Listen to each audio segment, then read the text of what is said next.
بناء على ذلك نسأل الله سبحانه وتعالى أن يكتب لكم الأجور ويحفظكم من كل شر الأشرار ومن كل كيد الفجار ومن كل مكر الظالمين، ونبشركم أن الله سبحانه وتعالى لا يضيع أجر من أحسن عملا.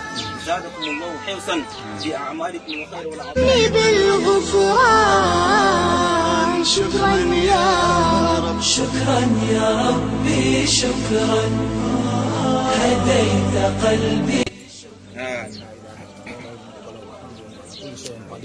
لا إله إلا الله ولا نعبد إلا إياه مخلصين له الدين ولو كره الكافرون.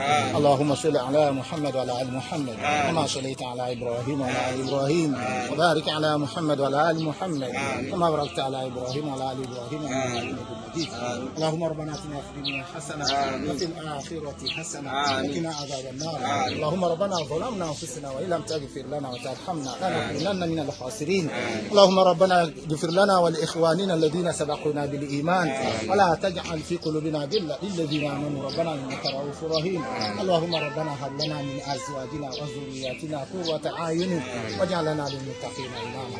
اللهم إنا نسألك خير المسألة وخير الدعاء وخير النجاة وخير الحلم وخير العمل وخير الثواب وخير الحياة وخير الممات.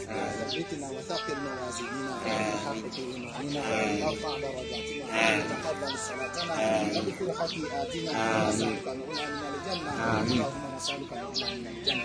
اللهم نسألك العلا من الجنة. وصلى الله على نبينا محمد صلى الله عليه وسلم. فضل الصدقة.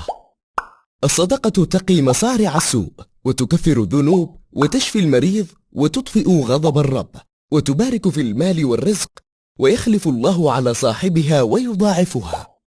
قال صلى الله عليه وسلم: صنائع المعروف تقي مصارع السوء وصدقة السر تطفئ غضب الرب. نشكر المحسنين الذين شاركوا في هذا التبرع الخيري، بارك الله فيهم وتقبل الله صياتهم الخيرية. شكر فتح الله لكم أبواب الخيرات. أكرمني بالإيمان واغفر لي يا منان دوما يا رب. شكرا يا ربي، شكرا هديت قلبي، شكرا نورت دربي، شكرا